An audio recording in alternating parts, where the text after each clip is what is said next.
Olá, amigos e amigas, muito obrigado por acessar o canal Ramilfo Ensina. As palavras de Isaías se cumpriram em Jesus Cristo? Qual é a conexão da 10ª regra de fé com o livro de Isaías? O que significa coligação literal de Israel? Que Sião será construída no continente americano? Qual é a diferença de Sião para a Nova Jerusalém? Como as estacas são consideradas Sião? Quando Jesus Cristo reinará pessoalmente aqui na Terra? O que significa um governo teocrático? Como a Terra será renovada na glória paradisíaca? Em que momento iniciará o milênio? Veja isso e muito mais.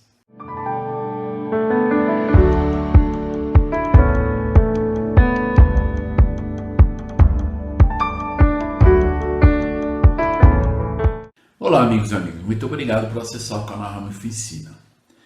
Eu gostaria só de lembrar que aqueles que não se inscreveram no canal, por favor, se inscrevam no canal, ative o sininho e compartilhe com as pessoas que você gostaria que pudesse assistir esse vídeo e nós aprendermos juntos a doutrina de Cristo.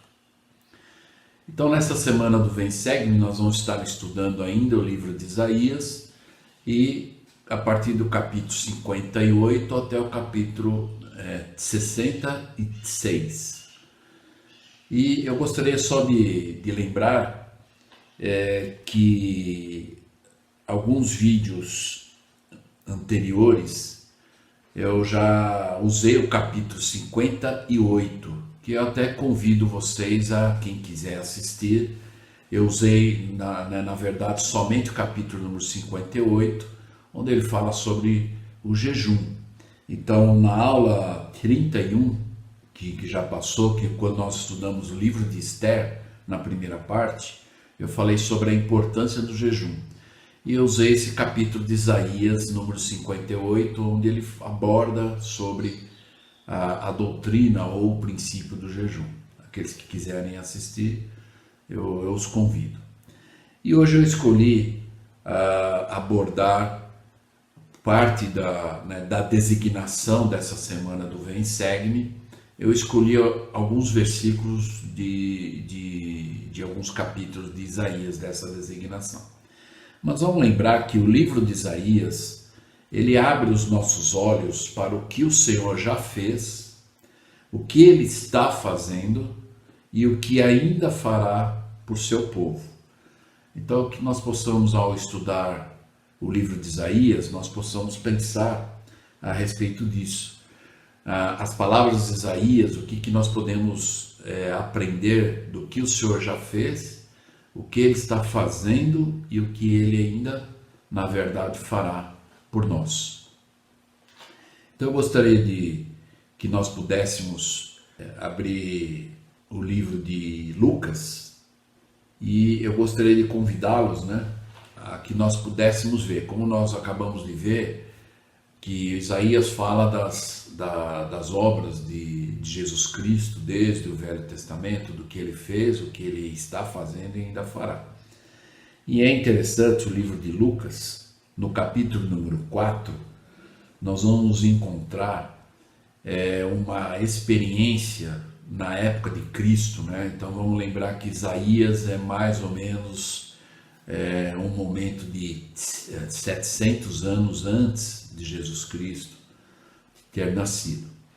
E Lucas então relata uma experiência que Jesus Cristo, já quando como mestre, ele foi na sinagoga ensinar e aconteceu isso então. Então lá em Lucas 4, a partir do versículo 16, nós vamos ver isso.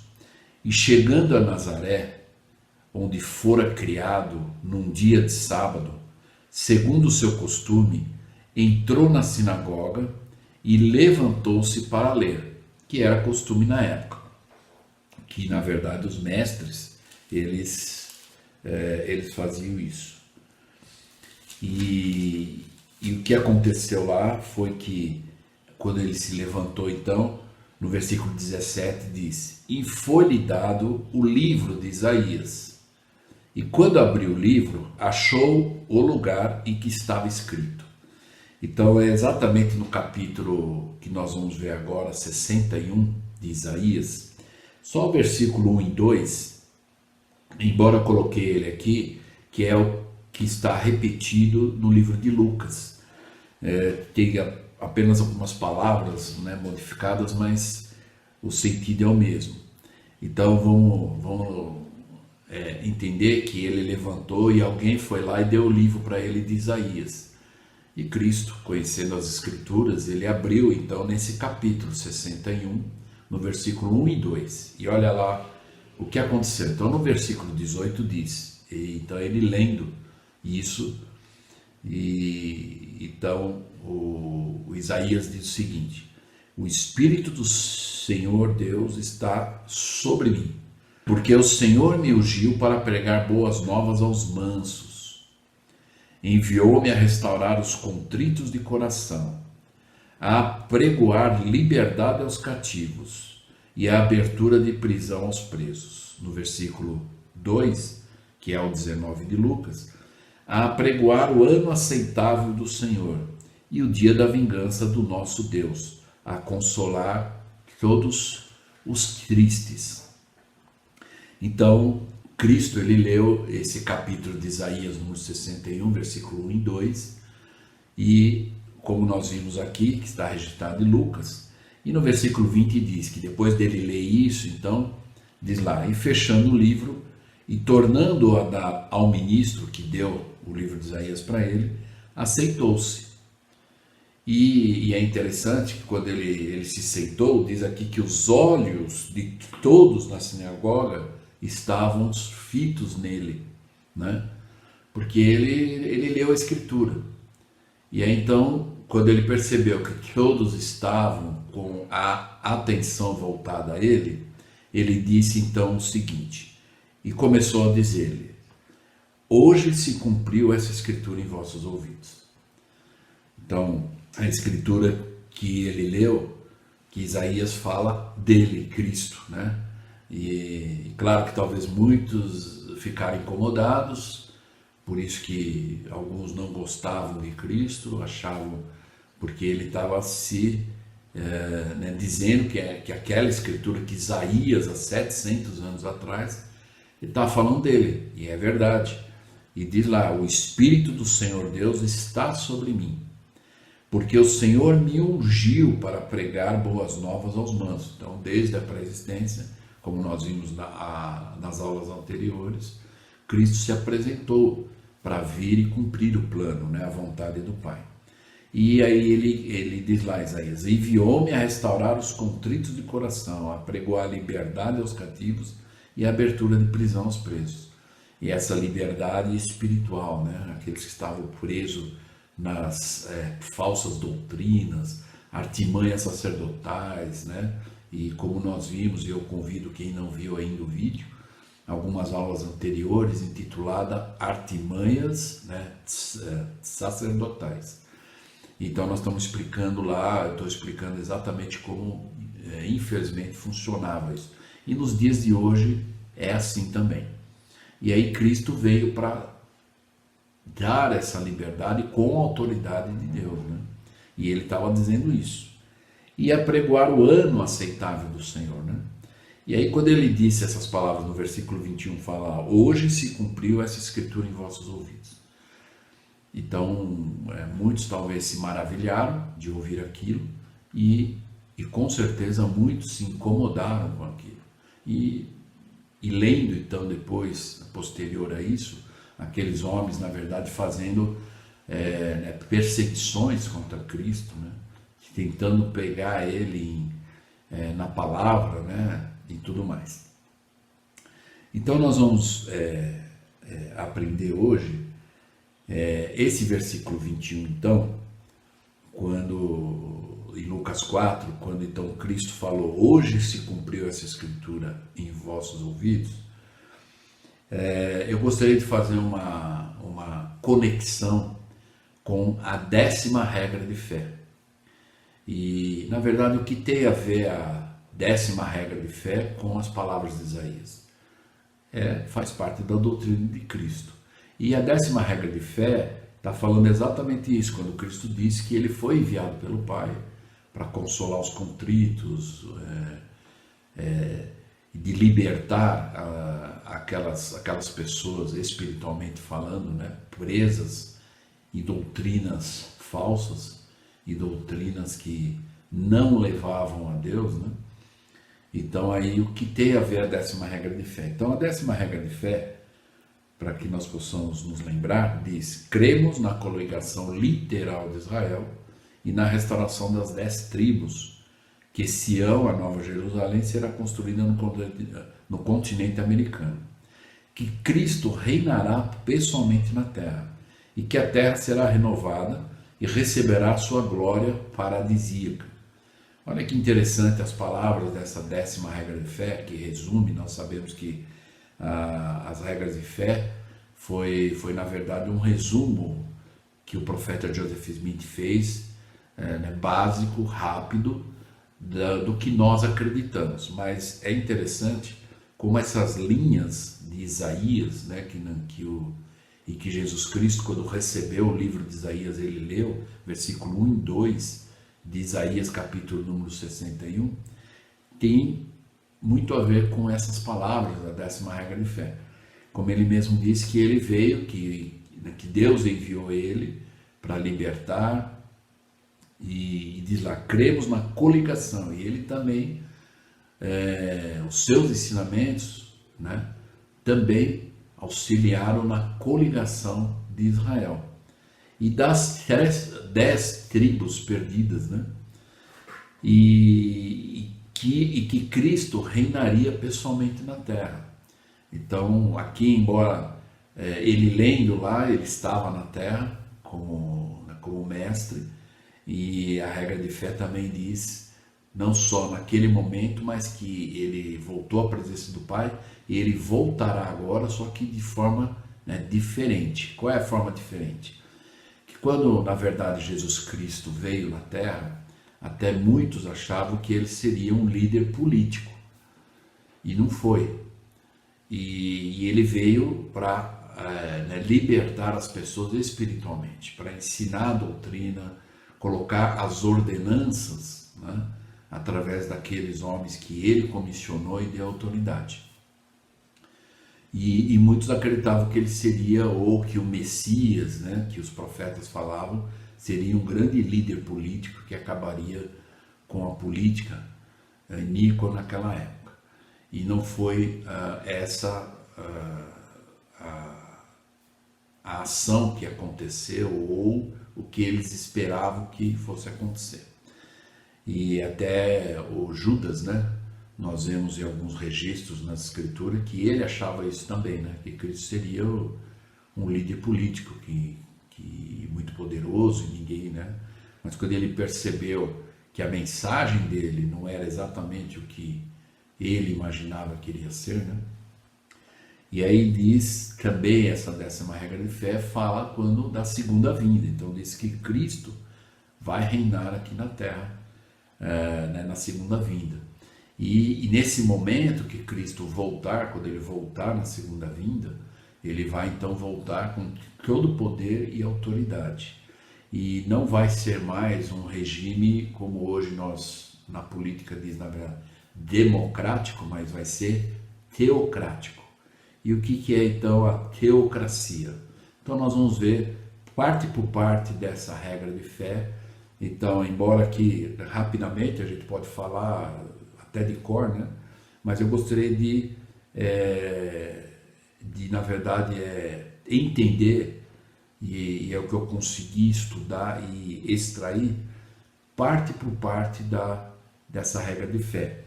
E eu até recomendo aqueles que não conhecem, ou os que conhecem, nós temos um livro chamado Regras de Fé, do Elder Talmage, que é o mesmo que escreveu o livro Jesus o Cristo. Interessante que nesse livro da Regra de Fé, ele fala de cada uma das regras de fé. Então, algumas coisas que eu vou apresentar aqui para vocês, eu aprendi também e relembrei, relendo o livro Regras de Fé. Então eu gostaria de usar cada parte dessa regra de fé, só dessa 10ª regra de fé, para nós podermos ampliar a nossa visão.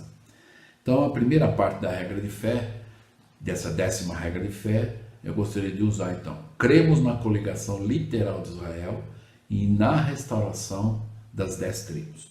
Então, para nós podermos ter um entendimento melhor a respeito disso, então diz o seguinte: e disse-lhe Deus, o teu nome é Jacó, não se chamará mais o teu nome Jacó, mas Israel será o teu nome. E chamou o seu nome Israel. Então vamos lembrar que Israel, o povo de Israel, a coligação literal de Israel, é o povo de Deus.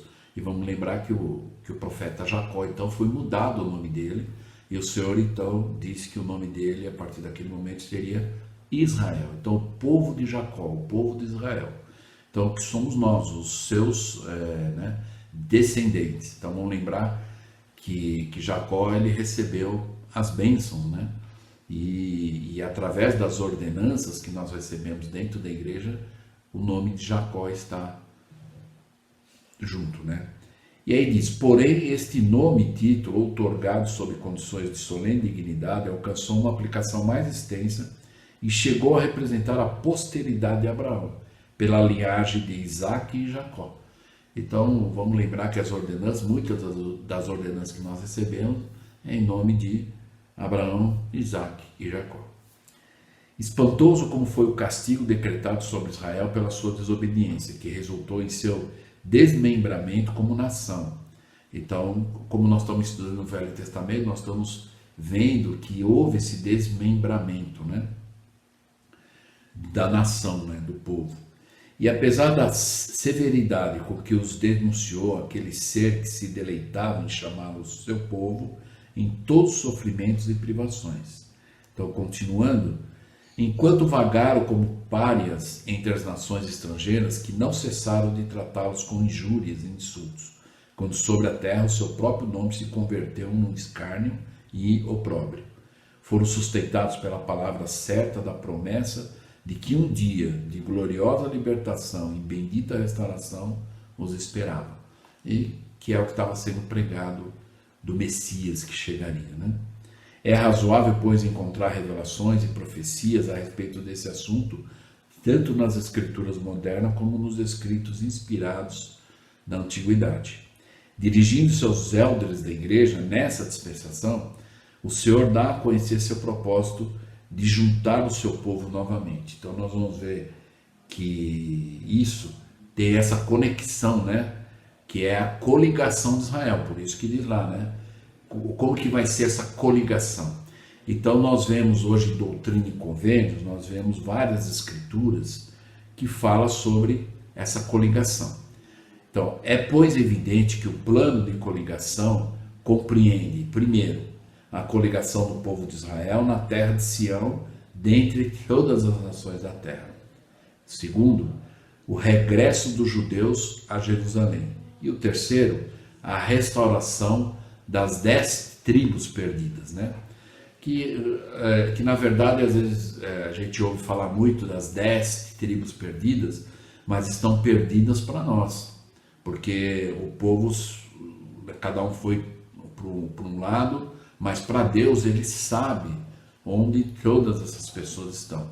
E a coligação já está em movimento há muito tempo, né?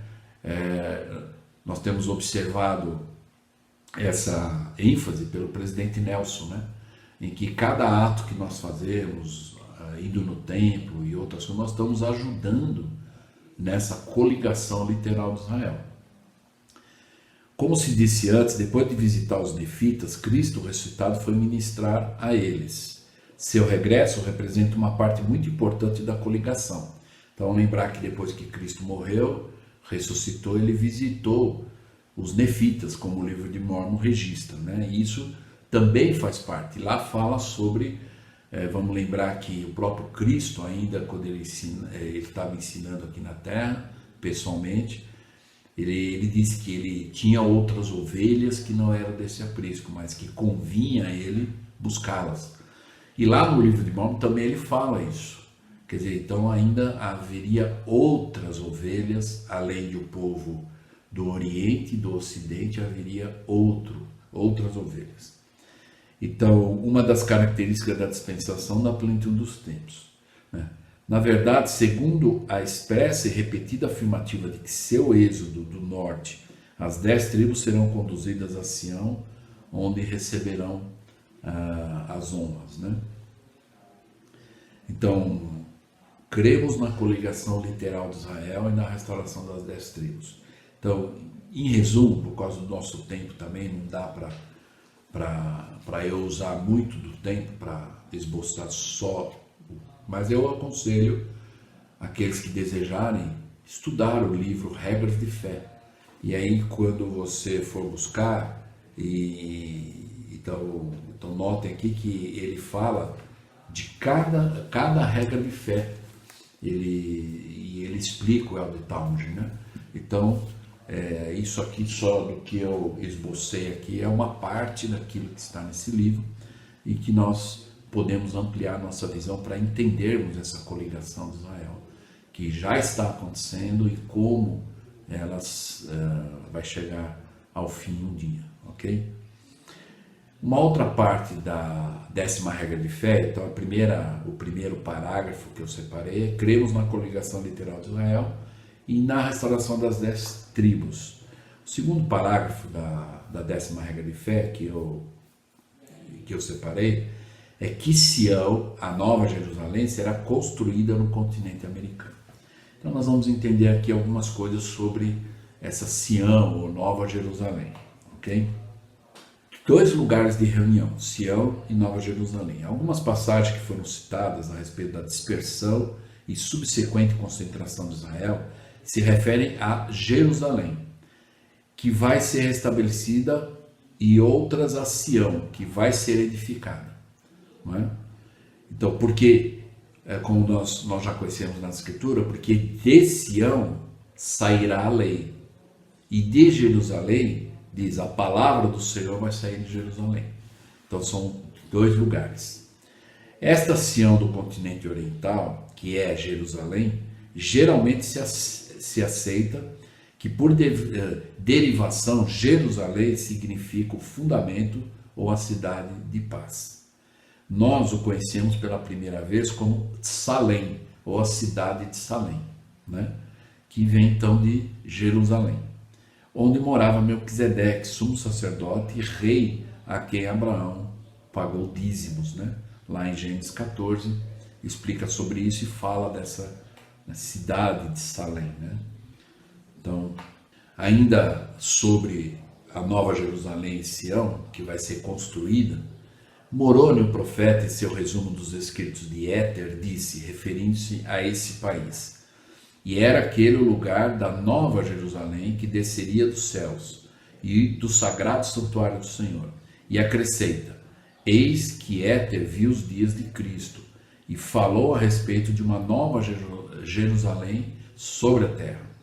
E falou também a respeito da casa de Israel e de Jerusalém, de onde Lei viria, a qual, depois que fosse destruída, seria reconstruída como uma nova cidade sagrada do Senhor. Portanto, não podia ser uma nova Jerusalém, porquanto já havia existido nos tempos antigos. Ela, então, na verdade, seria construída de novo e se tornaria uma cidade sagrada do Senhor, e seria construída para a casa de Israel. Lá em Éter 13 nos explica isso. Okay? O livro de Mórmon ainda, então, prediz o estabelecimento de Sião sobre o continente ocidental. Porém, o local preciso não foi revelado, senão após a restauração do sacerdócio na presente dispensação. Então, em 1831, o Senhor deu mandamentos aos elders de sua igreja, e dizendo o seguinte, nos seguintes termos: ajuntai-vos das terras do leste, reuni-vos vós, elders de minha igreja, ide para as regiões do oeste, chamai os habitantes ao arrependimento, e à medida que se arrependerem, edifiquem igrejas para mim. Então ela vai ser chamada Nova Jerusalém, uma terra de paz, uma cidade de refúgio, um lugar de segurança para os santos do Altíssimo Deus. E Doutrina e Convênios 45, nós ouvimos falar a respeito disso. Então, o Kieter disse, ou estava dizendo, que aquela, né, cidade que na época que Lei veio de lá e foi destruída, né, a nova Jerusalém que seria construída, né, e agora seria construída para o Senhor em preparação à segunda vinda também, né. Ainda sobre a Sião e a Nova Jerusalém, porém Israel, quando se estiver reunido, não estará limitado a um lugar central, não é? Nem a região imediata. Foram nomeados outros locais e continuarão sendo nomeados. Então não vai existir um local central de reunião de todos. Por isso que hoje nós conhecemos que as estacas são a Sião. Então esse se chama estacas de Sião. Foram estabelecidas muitas estacas nas regiões que os santos últimos dias povoaram como possessões permanentes, e ali irão os que forem considerados dignos de tomar posse de suas heranças. Sião será castigada, porém será somente por pouco tempo, então chegará a hora da sua redenção. Em Doutrina e Convênios, na seção número 101, fala a respeito disso. Então esse é um resumo sobre Sião, a Nova Jerusalém, que é o segundo parágrafo da 10ª regra de fé. O terceiro parágrafo da 10ª regra de fé é que diz que Cristo reinará pessoalmente na terra.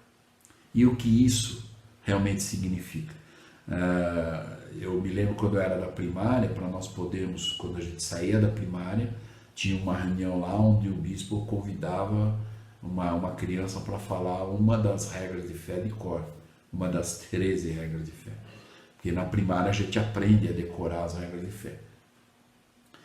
Então, a 10ª regra de fé que nós estamos vendo tem a ver com o que Isaías ensinou, quando nós vimos agora no começo, né, que o livro de Isaías e todos os ensinamentos de Isaías, ele nos mostra o que Cristo fez, o que ele está fazendo e o que ele fará ainda, né?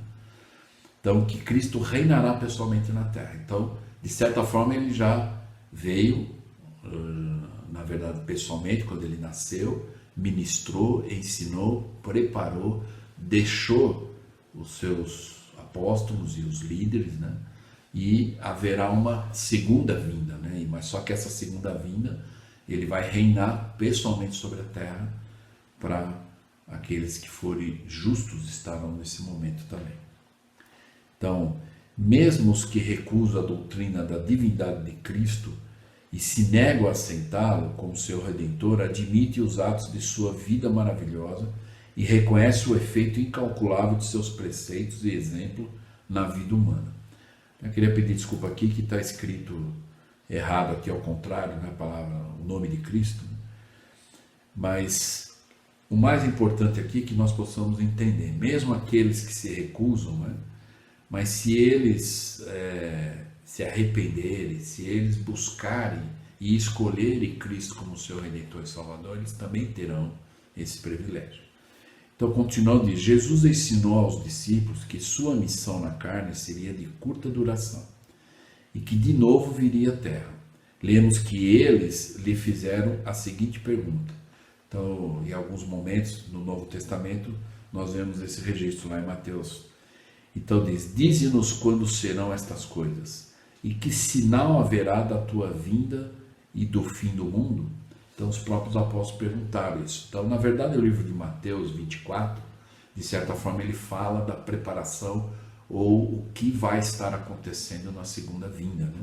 Então, aqueles que desejarem entender melhor, estude o capítulo completo de Isaías 24, que está em conexão também com o livro de Mórmon. Então, se nós formos ver lá Mateus 24, ele tem conexão com o livro de Mórmon, onde ele mostra, né, na verdade, os frutos, ou que é uma predição e ruína de Jerusalém e a destruição do templo. Aí diz, grandes calamidades precederão a segunda vinda de Cristo, né? E aí ele conta a parábola da figueira aqui, né? Então, para que nós possamos entender melhor, quem quiser compreender, ampliar a visão, no livro de Mórmon nós podemos encontrar lá, em terceiro Nef, nós vamos encontrar aqui a escritura que fala sobre a vinda de Cristo, né? Desde o capítulo 20 de terceiro Nef, né? Nós vamos ver então essa conexão, esses ensinamentos sobre a segunda vinda. Então, busquem compreender melhor, né? Ainda nesse parágrafo que Cristo reinará pessoalmente na terra, nós podemos então também aprender que em lugar de ser uma voz que clama no deserto, ouve-se as vozes de milhares que autorizadamente admoestam as nações e as convidam a se arrepender e fugir para Sião, onde estarão seguras. Então, ao invés de ser algo assim, uma voz que virá, né, e para falar e tudo, já está, como diz, a coligação de Israel já está acontecendo. A igreja já foi restaurada, já está novamente, né, com autoridade, e os seus líderes, né, a começar do presidente da igreja, os profetas, apóstolos, as autoridades gerais e locais, são esses que estão autorizados a admoestar e a chamar, a convidar as pessoas a se arrepender e voltar e vir para Sião, onde é um lugar seguro. E diz ao povo deste continente, o qual prometeu estabelecer no país da Nova Jerusalém. Ele declarou: eu mesmo estarei entre vós. Então, na segunda vinda, terceiro Nef 20, nós vemos isso. Que ele diz que ele vai estar aqui, né, pessoalmente. O seu governo será uma teocracia. Então, qual é a diferença da democracia e teocracia? A democracia é a voz do povo, é a voz da maioria, né? É democracia. E onde ouve-se opiniões aqui, opiniões lá, e depois então vai se determinar o bem comum de todos. Já a teocracia, que é quando Cristo vier, vai ser esse regime. Por que é esse regime? Porque ele diz que é perfeita. As leis da justiça constituirão um código e a administração estará sob uma só autoridade. E essa autoridade é irrefutável porque será indiscutível. Então todos vão sentir, ver, observar que é perfeito, é melhor para todos. É a vontade de Deus que vai prevalecer. E as pessoas vão aceitar isso, porque é algo que é irrefutável, é indiscutível, é perfeito. Por isso que se chama teocracia, né? E quando Cristo voltar, ele vai reinar sobre a terra pessoalmente, no regime teocrático, ok? E ainda, além disso, como advertência, o Senhor disse: porquanto qualquer que entre esta geração adúltera e pecadora se envergonhar de mim e das minhas palavras, também o Filho do Homem se envergonhará dele, quando vier na glória de seu Pai com os santos anjos. Então vamos lembrar aqui que nós já falamos isso em algumas aulas anteriores, a importância de nós entendermos isso, que Cristo morreu por todos, pelo mundo todo. Lembra lá a Alma 39, no cabeçalho, fala que a expiação ela é retroativa, ou seja, na verdade ele executou isso quando ele estava na terra, e o que nos relata é o Novo Testamento. Mas ela é retroativa, ela é válida desde Adão, para todas as pessoas do Velho Testamento, desde Adão até o momento de Cristo, aquelas pessoas que estavam com Cristo, os que viriam depois, na nossa época, e os que virão depois de nós. É algo universal, né? E isso está à disposição de qualquer pessoa. Agora, condicionalmente. E qual é a condição? De que as pessoas reconheçam os seus erros, se arrependam e escolham Cristo como seu Salvador e Redentor, para então poder ter o benefício da expiação sobre si. Quando o Senhor concedeu aos 3 discípulos o desejo de seus corações, que se lhes permitisse viver na carne para continuar a obra do ministério, o Senhor lhes disse: vivereis para ver todos os feitos do Pai relativos aos filhos dos homens, até que todas as coisas sejam cumpridas, de acordo com a vontade do Pai, ocasião em que virei em minha glória com poderes dos céus. Então aqui é terceiro Nef 28, onde relata sobre os 3 nefitas, né, que eram um dos 12 apóstolos aqui, né, das Américas, e desses 12, 3 desses não quiseram, quer dizer, eles tiveram o desejo, o Senhor concedeu, que eles queriam continuar, né, pregando o Evangelho, né, e na verdade fazendo a obra até que Cristo voltasse. E Cristo permitiu isso. Então, quem quiser, na verdade, saber mais, é só ler lá, terceiro Nef 28. Algumas aulas anteriores eu esbocei um pouco mais esse capítulo, expliquei como é que funciona, que é a transladação, que é diferente da ressurreição. Então, os 3 nefitas foram transladados, né? Então, quem quiser ver esse vídeo, né, intitulado Transladação e Ressurreição. Então aí vamos entender melhor. E aqueles que quiserem ler e estudar, terceiro Nef 28, capítulo inteiro, vai mostrar como que aconteceu isso, que tipo de poder eles têm, recebendo essa dádiva, né, de ser transladado. Ok? Então, que Cristo vai reinar pessoalmente sobre a terra. Por fim, por ocasião de seu advento glorioso, Cristo virá acompanhado das hostes dos justos que já saíram desse mundo. E os santos que ainda estiverem vivos sobre a terra serão vivificados e arrebatados para recebê-lo. E logo descerão com ele, participando de sua glória. Na seção 88, explica melhor isso. Então se realizará o cumprimento da própria oração do Senhor, dada como modelo para todo aquele que orar. Então lembra quando Cristo estava aqui, ele fez a oração conhecida como a oração do Pai Nosso. Mas por que na igreja nós não repetimos essa oração palavra por palavra? Porque essas foram as palavras, ou a oração, como diz aqui, o modelo que Cristo deu para nós orarmos. E qual foi o modelo então? Ele invocou o nome do Pai Celestial, ele agradeceu, ele pediu, e ele só não encerrou em nome de Jesus Cristo porque era ele, né?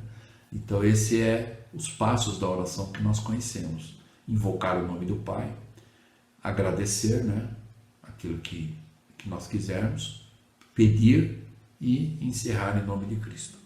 Então esse foi o modelo. E nesse modelo da oração de Cristo, ele disse: venha o teu reino, seja feita a tua vontade, assim na terra como nos céus. Então, quando Cristo, na segunda vinda, ele retornar, ele voltar, então vai estar se cumprindo essa parte do seu pedido, da oração, né? Que ele diz: venha o teu reino, ele dando a glória para o Pai, né? Seja feita a tua vontade, que desde o início e na aula passada nós vimos lá que o Senhor permitiu que a sua vontade fosse absorvida pela vontade do Pai. E assim na terra como nos céus. Então, Cristo virá e reinará sobre a terra. E o último parágrafo da 10ª regra de fé é que a terra será renovada e receberá sua glória paradisíaca. Bom, o que é isso então? Na verdade, sabemos que o Jardim do Éden era em realidade parte de nosso planeta e que a terra está destinada a se converter num corpo glorificado para a morada das inteligências mais exaltadas. O milênio, com todo o seu esplendor, nada mais é que um passo mais avançado de preparação, mediante o qual a terra e seus habitantes se aproximarão da perfeição pré-ordenada. A terra será renovada ou regenerada. A palavra regeneração, traduzida do vocábulo grego, que é a palavra palingenesia, significa novo nascimento, ou mais literalmente, quem nasce de novo. Aparece 2 vezes no Novo Testamento isso, lá em Mateus 19:28 e Tito 3:5. Apesar de nós encontrarmos em várias escrituras outras expressões com esse significado. Mas a terra então vai ser renovada na glória paradisíaca, ou vai ter um novo nascimento. Quem já estudou o livro de Pérola de Grande Valor, vai ver lá que a terra também é uma criação de Deus, Deus, quando criou, tudo que ele criou primeiro espiritualmente. Então, vai ter que ter uma renovação tudo isso. E a terra também vai passar por uma renovação. Ela tem que ser limpa da iniquidade do mundo, não é? Então é isso que vai acontecer quando Cristo voltar. E o milênio vai ser esse período de limpeza, né? Uma outra coisa que nós podemos entender sobre isso é: consideremos as palavras do apóstolo Pedro dirigidas àqueles que, maravilhados ante a milagrosa cura do coxo na porta de Formosa, se haviam reunido no pórtico de Salomão. E aí Pedro então estava dizendo: arrependei-vos, pois, convertei-vos, o qual convém que o céu contenha até os tempos da restauração de tudo, dos quais Deus falou pela boca de todos os seus santos profetas desde o princípio. Lá em Atos 3, então, nós vamos encontrar essas palavras do apóstolo Pedro, onde ele está dizendo que haveria um momento que haveria a restauração de tudo, que a terra vai ser renovada, né? E essa renovação para uma glória paradisíaca ou uma glória celestial. Ok? Continuando, durante o milênio, tanto seres mortais como imortais ocuparão a terra. Porém, depois de consumada a regeneração, não se reconhecerá mais a morte entre os habitantes, seus habitantes. Então, o Redentor da terra entregará o reino e o apresentará sem mancha ao Pai, dizendo: eu venci. Ora, o último inimigo que há de ser aniquilado é a morte, porque todas as coisas sujeitou debaixo de seus pés. Então, a última coisa que vai ser aniquilada na terra, para essa limpeza, é a morte física, né? Então, Cristo vai haver um momento onde ele vai então entregar tudo isso na mão do Pai e dizer: eu venci, né? E por fim, então, nessa glória paradisíaca, né? Quanto à palavra revelada sobre a regeneração da terra e a glória celestial que nosso planeta alcançará, a ciência nada tem para oferecer, nem a favor e nem contra. Mas não é por isso que iremos desprezar a ciência, nem censurar o trabalho de seus discípulos. Ninguém melhor que um cérebro acostumado a métodos científicos compreende o muito que não sabemos. Então, isso faz parte do poder de Deus, que é assombroso, como nós vimos algumas aulas anteriores, Isaías, capítulo 29, falando que o Senhor faria uma obra maravilhosa e um assombro, seria um assombro. E é um assombro até para muitos, né, e muitos cientistas. Então, vamos lembrar que, embora existem muitos cientistas que reconhecem, né, que por mais que eles conheçam e saibam, ainda existe um poder superior que sabe muito mais e que tem muito mais a saber e conhecer.